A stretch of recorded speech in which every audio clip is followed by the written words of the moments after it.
Welcome back. Let's take you back to the Constitutional Court. Remember that Build One South Africa and the Independent Candidates Association had approached the court saying although independent candidates could involve themselves in the elections next year, there were barriers to their involvement, and the court has handed down several judgments. Canny Maphanga is there. Canny, so we heard the first judgment, then we heard the second judgment saying that this 15% threshold of a certain number of signatures for independent candidates to get before they can even stand is invalid. So is that what has been handed down? Is that the majority?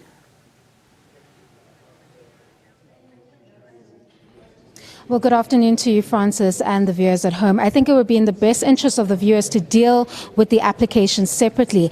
So we can start with the constitutional challenge by the Independent Candidate Association of South Africa.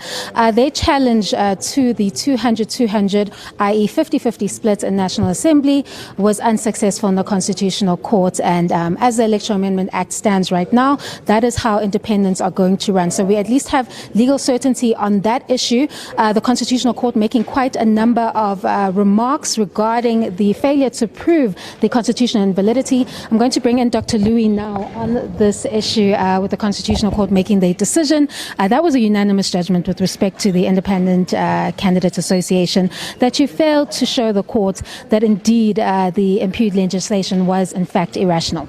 Well, it was very interesting and a very important milestone judgment, because on the one side we knew that if this bill or this act wasn't challenged, forever and a day one of the political parties can challenge it post-elections. So it had to be done.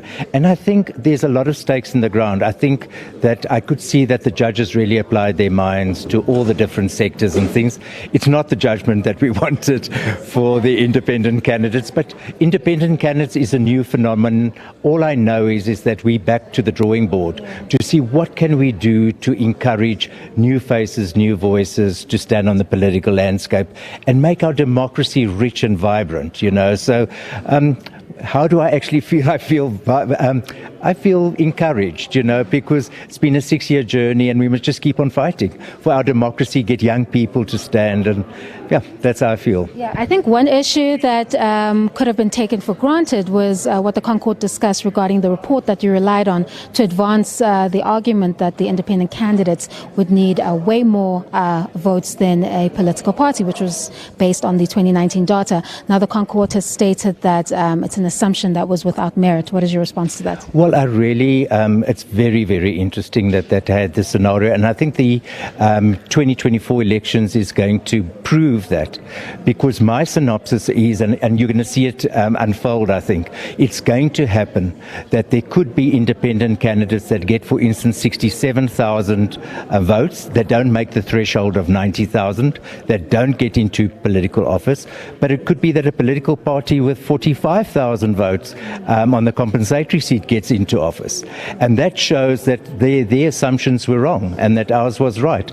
So I think the story needs to be told. I think this is a milestone judgment for us. I think we need to get, there's stakes in the ground. I'm extremely pleased that it's all over and that we can get on with our job of motivating and standing with independent candidates that wanting to stand. Well, thank you very much, Dr. Louis. While there was a loss on one side of the applicants, Francis, we do have at least one SA movement that did at least convince the court on the 15% threshold, and we do have that declaration of invalidity suspended for 24 months, and then of course there's a read-in stating that they only need about 1,000 signatures. So you were successful on one part of your bid before the Apex Court. Yeah, which we're delighted about, and it's unfortunate that we had to come to the court to argue this, because the reality is everything we said to the court we'd actually told Parliament a couple of times before that. So it's unfortunate that it came to this, but we're really excited about the fact that the court not only made a determination on the unconstitutionality, but that they actually made a determination in terms of what we do moving forward. Obviously, the last thing we would have wanted is to delay an election because of this going back to Parliament. So we're really grateful that the court, again, that we can move from today with legal certainty, and that the IEC can actually begin the preparation of making sure that independent candidates and new political parties can prepare themselves to contest in the 2024 election. And any dissatisfaction, rather, on the recalculation?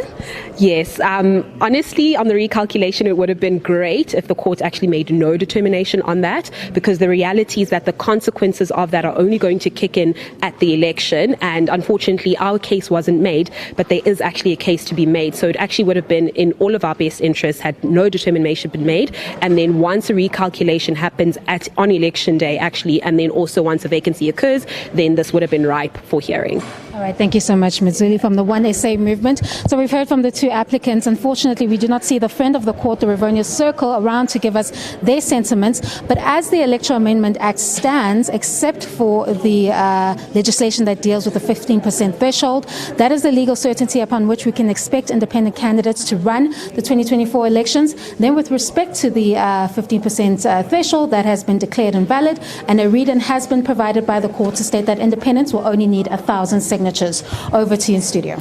All right, thank you. So that is the crux. Independent candidates no longer need thousands and thousands of signatures.